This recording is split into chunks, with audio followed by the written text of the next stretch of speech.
نحمده ونصلي على رسوله الكريم اما بعد فاعوذ بالله من الشيطان الرجيم بسم الله الرحمن الرحيم الا بذكر الله تطمئن القلوب صدق اللہ العظیم۔ انسان کے دنیا میں آنے کا مقصد کامیابی حاصل کرنا ہے۔ وہ کامیابی انسان کو کیسے ملے گی؟ وہ اللہ رب العزت کو راضی کر کے ملے گی۔ انسان جتنا اللہ رب العزت کو راضی کرنے والے اعمال کرتا چلا جائے گا، اللہ تعالیٰ راضی ہوتے چلے جائیں گے اور اس کامیابی کے انسان قریب ہوتا چلا جائے گا۔ اب اس انسان کو کامیابی کیسے ملے اور یہ اللہ کا قرب اس کو کیسے حاصل ہو، اس کا ایک بہترین طریقہ یہ ہے کہ انسان اپنے آپ کو ذکر میں لگا دے۔ جس طرح ہمارے خانقاہی نظام میں یہ لفظ بولا جاتا ہے کہ حد کارول تے دل یارول، کہ ہماری مثال یا ہماری حالت یہ ہونی چاہیے کہ ہمارے ہاتھ تو کام کر رہے ہوں لیکن ہمارا دل اللہ اللہ کر رہا ہو۔ ایک بزرگ، ان کا واقعہ آتا ہے کہ وہ بیت اللہ میں تھے تو ایک آدمی کو دیکھا کہ وہ بیت اللہ کے غلاف کو پکڑ کر دعائیں مانگ رہا ہے۔ تو کہتے ہیں میں نے جب اس کو دھیان اس کی طرف کیا تو مجھے یہ بات محسوس ہوئی کہ بھئی یہ بندہ جو ہے، مجھ پہ اللہ نے یہ بات واضح کی کہ یہ بندہ لوگوں کو دکھانے کے لیے یہ عمل کر رہا ہے کہ ان کے ساتھ جو اور لوگ حج کرنے کے لیے آئے ہوئے ہیں، دل اس کا ان کی طرف ہے، اللہ کی طرف نہیں ہے۔ چاہے کہ وہ غلاف کعبہ پکڑ کر اللہ اللہ کر رہا ہے، دل میں اس کے یہ ہے کہ جو میرے ساتھ آئے ہوئے ہیں وہ مجھے اس حالت میں دیکھ لیں تو بڑا میرے لیے اچھا ہو جائے، تو ان کی طرف اس کا دھیان تھا۔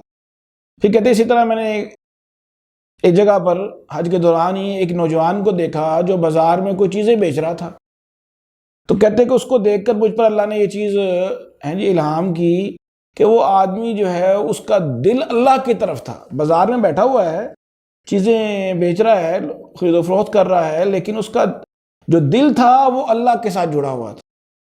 اسے کہتے ہیں نا کہ ہاتھ ہمارے کام کر رہے ہوں اور دل ہمارا جو اللہ اللہ کر رہا ہو، وہ اس مثال پر پورا اتر آ رہا۔ اب یہ ہوگا کیسے؟ اس کے لیے ہمیں مشق کرنی پڑے گی، اس کے لیے ہمیں اپنی عادت بنانی پڑے گی، یعنی کہ ہم اپنی زندگی کے اوقات کو ایسے منظم کر لیں کہ چاہے ہم دنیا کے کام کر رہے ہوں لیکن ہمارا دھیان کیا ہو؟ وہ اللہ کی طرف ہو، دل ہمارا جو ہے وہ اللہ کی طرف متوجہ ہو۔ اس کی سب سے بہترین صورت کیا ہے کہ انسان جو ہے ہر موقع محل کی دعائیں یاد کر لے، ہر موقع محل کی دعائیں یاد کر لے۔ سونا ہے تو اس کے لیے دعائیں ہیں، سونے سے اٹھنا ہے اس کے لیے دعائیں ہیں، کھانا ہے اس کے لیے دعائیں ہیں، پینا ہے اس کے لیے دعائیں ہیں، وضو کرنا ہے اس کے لیے دعائیں ہیں۔ تو ہر موقع محل کی جو دعائیں ہیں انسان ان کو یاد کر کے ان کو اپنے عمل میں لے آئے۔ پھر دیکھیں آپ، اور اس کا کتنا بڑا فائدہ ہے۔ ایک چھوٹی سی مثال سے سمجھیے کہ مسجد میں جب ہم جاتے ہیں تو اس کے لیے ہمیں دعا سکھائی گئی ہے، پھر جب ہم مسجد سے باہر نکلتے ہیں تو اس کی بھی ہمیں دعا سکھائی گئی ہے۔ حدیث میں آتا ہے کہ جب مسجد میں داخل ہوا جائے تو پھر اس کے دعا میں حدیث میں کیا بتائی گئی ہے؟ اللہم افتح لی ابواب رحمتک، یا اللہ میرے لیے ابواب رحمت کو کھول دیجئے۔ پھر علماء کرام فرماتے ہیں کہ اس دعا سے پہلے درود شریف بھی لگا لیا جائے، درود شریف بھی پڑھ لیا جائے، صلی اللہ علیہ وسلم پڑھ لیا جائے، اللہم صلی علی محمد پڑھ لیا جائے، اس طرح سے چھوٹا درود شریف پڑھ لیا جائے اور پھر یہ دعا پڑھ لی جائے۔ وجہ کیا ہے کہ درود شریف جو ہے یہ ایسا عمل ہے جس کو اللہ رب العزت رد نہیں فرماتے۔ یہاں تک علماء کرام فرماتے ہیں کہ اگر کوئی دکھاوے کی نیت سے بھی درود شریف پڑھے تو وہ بھی اس کے اجر سے، اس کی برکات سے محروم نہیں رہتا، اس کو بھی اس کی برکات حاصل ہو جاتی ہیں۔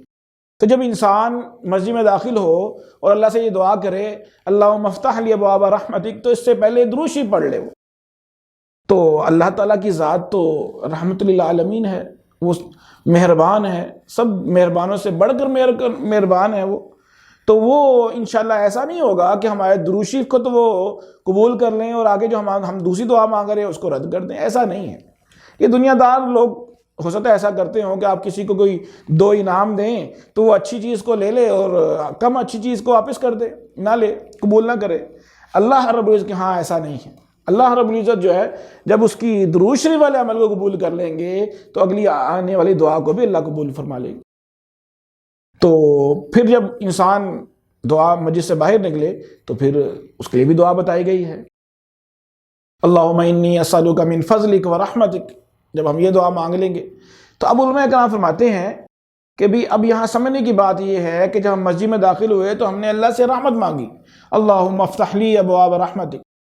تو یہ رحمت جو ہے یہ اللہ تعالیٰ کی اس انعام کا نام ہے جو آخرت میں ہمیں ملے گی۔ جو اخروی انعامات ہیں ان کو جو ہے رحمت کہا جاتا، اور جو فضل ہے جو ہم نے مسجد سے باہر نکلتے ہوئے مانگا ہے تو فضل اللہ کی ان نعمتوں ان مہربانیوں کو کہتے ہیں جن کا تعلق دنیا سے ہے۔ تو جو ہمیں دنیا بھی مل گئی، ہمیں آخرت بھی مل گئی، ہم نے دروشی پڑھ کر یہ دعائیں پڑھی تو پھر اللہ کے ہاں یہ دو دعائیں ہماری قبول ہو گئیں، ہمیں دنیا بھی مل گئی، ہمیں آخرت بھی مل گئی۔ تو کتنا آسان ہے یہ معاملہ۔ تو اس لیے ہم اپنے آپ کو ہر موقع کی دعا جو ہے اس کو یاد کریں۔ بارش ہو، بارش کی ہمیں دعا یاد ہونی چاہیے، کھانا کھانے کے پہلے بعد کی دعا ہمیں یاد ہونی چاہیے، کھانا کھانے سے ہم بھول گئے ہیں اس کی دعا ہمیں یاد ہونی چاہیے۔ بچپن سے ہمیں یہ دعائیں سکھائی جاتی ہیں تو ہم ان کو عمل میں لے کر آئیں، عمل میں لے کے آئیں، اور پھر جب یہ ہم ان کو پڑھ رہے ہوں تو پھر ہم ان کو استحضار کے ساتھ پڑھ رہے ہوں۔ ایک ہے عادت، ایک ہے عبادت۔ تو ہم نے ان کو عادت سے زیادہ ان کو عبادت بنانا ہے تاکہ عبادت رہے۔ جب ہم اس کو عبادت بنا کر اس کو یاد کر کر اہتمام کر کے کریں گے پھر دیکھیں اللہ تعالیٰ ہمیں ان اعمال کی جو ہے حلاوت، مزہ، ذائقہ محسوس ہمیں ہوگا۔ اور ذکر کا فائدہ یہ ہے کہ جب انسان ذکر کرتا رہتا ہے تو اس کی زبان پر ذکر ہی جو ہے وہ جاری ہو جاتا ہے، یہاں تک کہ جب انسان دنیا سے جاتا ہے تو پھر بھی اس کی زبان پر انشاءاللہ اللہ تعالیٰ کا نام ہی آئے گا۔ ہمارے ہاں ایک جماعت میں ایک ساتھی آئے تو ہم جب ان سے بات کرتے تھے تو بات کرتے کرتے جب وہ بات شروع کرتے تو سبحان اللہ، تو اس طرح کوئی ذکر کرتے پھر اپنی بات کرتے۔ تو ایک دفعہ کسی نے ان سے پوچھا کہ بھئی آپ جو ہے جب بھی کوئی بات کرتے اس سے پہلے کوئی ذکر کرتے ہیں پھر بات کرتے ہیں؟ تو انہوں نے کہا کہ بھئی میں یہ اس لیے سے کرتا ہوں، کل جب فرشتے آئیں گے یا کل اللہ کے حضور میں جب کھڑا ہوں گا تو پھر جب مجھ سے پوچھا جائے گا ہاں بھی کیا کر کے آئے ہو تو پہلے میری زبان پر اللہ کا نام آئے گا اور پھر میں آگے اپنی بات کروں گا۔ تو جب میری زبان پر پہلے اللہ کا نام آ گیا تو میں کامیاب ہو جاؤں۔ دیکھیں جو عمل کے شوقین ہوتے ہیں جن کو اللہ کی محبت ان کے دلوں میں رچی بسی ہوتی ہے تو پھر وہ اس طرح کرتے ہیں۔ اللہ ہمیں بھی ایسی توفیق عطا فرمائے تو ہم بھی ایسے ہی کریں کہ کیونکہ جس حالت میں ہماری زندگی ہوگی اسی حالت میں ہماری موت ہوگی۔ جیسے ہماری زندگی ہوگی، جس طرح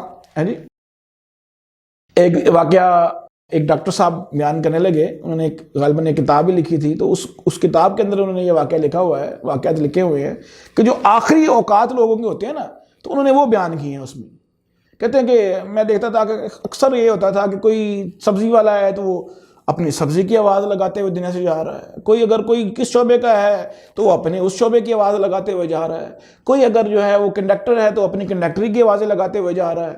کہتے کئی دفعہ ایسا ہوا کہ کوئی ایسے لوگ میرے پاس آئے کہ جو مجھے حیران کر دیا کہ وہ اللہ کرتے جا رہا ہے، کوئی دعوت دیتے ہوئے جا رہا ہے۔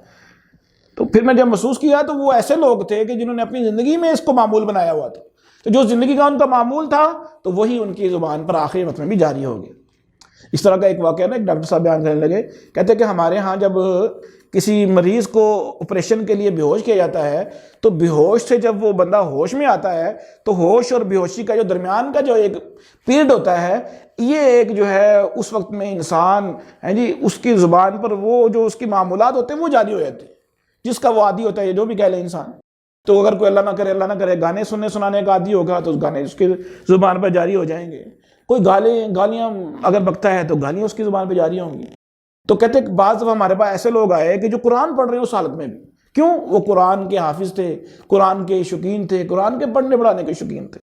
تو ہم بھی دیکھیں اس بات کو، یقین مانیں اگر ہماری زندگی ایسی بن جائے، ہمارے صبح و شام ایسے بن جائیں کہ ہم اللہ کو یاد کر رہے ہوں، اللہ کا نام لے رہے ہوں، تو اس سے بڑی کیا بات ہے؟ سبحان اللہ، کہ ہم ایسے ہماری زندگی بن جائے کہ ہمارے فارغ اوقات اللہ کو یاد کرنے میں لگ جائیں، ہم اللہ کو یاد کر پھر دیکھیں اللہ کی رحمتیں ہم پر نازل ہوتے کہ نہیں ہوتی۔ آج ہم پریشان ہیں لیکن ہم ان پریشانیوں کے اسباب کو دور نہیں کر رہے۔ پریشانی کیسے آئے گی؟ اللہ کہہ رہے ہیں الا بذکر اللہ تطمئن القلوب، کہ اللہ کی یاد میں دلوں کا اطمینان اور سکون ہے، اور ہم اس سکون کو پتہ نہیں کہاں کہاں تلاش کرنے کی کوشش کر رہے ہیں۔ تو یہ ایسے تو نہیں آئے گا، یہ ایسے نہیں، یہ اللہ کی یاد میں آئے گا۔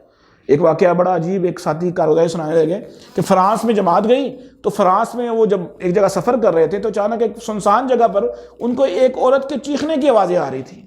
تو کہتے ہیں ہم جب اس جگہ کی طرف متوجہ ہوئے تو دیکھا کہ وہاں پر کچھ نوجوان ہیں، انہوں نے ایک لڑکی کو باندھا ہوا ہے، اور کوئی ادھر سے اس کو زخمی کر رہا ہے، کوئی ادھر سے اس کو تکلیف دے رہا ہے، کوئی مار رہا ہے۔ تو کہتے ہیں ہمیں حیران کہ بھی یہ لوگ کیا کر رہے ہیں۔ کہتے ہیں ہم ان کو روکا، بڑی مشکل سے اس کو بچایا، ان نوجوانوں کو منع کیا، کبھی تم، کہتے ہیں ہم یہ چیز کر رہے ہیں سکون حاصل کرنے کے لیے۔ ہم نے گناہ کی ہر کام کر کے دیکھ لیا، شراب بھی کر لی، زنا بھی کر لی، سب کچھ کر لیا، لیکن ہمیں پھر لذت جو ہے کچھ دن آتی ہے نئے کام میں، پھر وہ لذت ختم ہو جاتی ہے۔ تو آج ہم اس طریقے سے یہ کام کرتے ہیں کہ اس طرح لڑکی والا کو کسی کو لاتے ہیں اور اس کو پھر اس طرح مارتے ہیں ہم، تو پھر ہمیں سکون حاصل ہوتا ہے۔ تو نے کہا سکون حاصل کرنا ہے تو کہا آؤ ہمارے پاس۔ انہوں نے بیٹھ گئے، اللہ شروع کر دی ہے جی، ان کو پڑھنا پڑھانا شروع کیا، کوئی جی تعلیم شروع کی۔ تو کہتے ہیں کہ وہ لوگ، ان کو اتنا اس سے سکون ملا کہ ان کو غنودگی اور نیند آنا شروع ہو گئی۔ تو وہ لوگ کہتے ہیں کہ انہی کے ساتھ ہو لیے، اور پھر جب وہ مسجد میں پہنچے، ایک جگہ جا کر مسجد میں جب انہوں نے پھر وہی محفل جمائی، اللہ کی اللہ کے بات کی، اللہ کے رسول کی بات کی، کہتے ہیں وہ اس مجلس کے دوران وہ سو گئے، اور پھر کتنا عرصہ وہ سوئے رہے، کتنی دیر تک وہ سوئے رہے، گھنٹوں وہ سوئے رہے، کہ جن کو پہلے نیند نہیں آ رہی تھی اور وہ اپنی فرحت کے لیے، اپنی راحت کے لیے وہ ایک لڑکی کو اس طریقے سے مارنے کی کوشش کر رہے تھے، تو پھر ان کو اللہ کا جب ذکر انہوں نے سنا تو پھر ان کے دل کی جو ہے پیاس بجھ گئی، اور پھر وہ سکون کی نیند بھی سوئے، پھر وہ اللہ نے ان کو مسلمان بھی بنا دی۔ کہتے پھر آج بھی فرانس میں جو ہے نا، آپ دیکھیں یہ وہی نوجوان جنہوں نے بڑی محنت کی، اور پھر آج فرانس میں دین کا کام اور تبلیغ کا کام بہت زیادہ ہے۔ تو کہتے ہیں یہ وہی لوگ تھے کہ جو ان کو وہ جنگل سے لے کر آئے وہ حضرات، اور ان کو پھر اس طرف لگایا۔ تو کہنے کا مطلب یہ ہے کہ اللہ کی یاد میں سکون ہے۔ اگر ہم بھاگیں گے نا ادھر ادھر، اس میں اللہ سکون نہیں ہے۔ ہم سکون کو تلاش کریں کسی اور چیز میں، نہیں۔ جب اللہ نے فرما دیا الا بذکر اللہ تطمئن القلوب، تو یہ ہم بات سمجھ لیں، یہ بات پکی ہے کہ اللہ کی یاد میں ہی سکون ہے، اللہ کی یاد میں سکون۔ اب یہ ہمیں کیسے کیفیت حاصل ہوگی، اس کے لیے ہمیں محنت کرنی پڑے گی، اللہ کی یاد کو ہم اپنے اوپر طاری کریں۔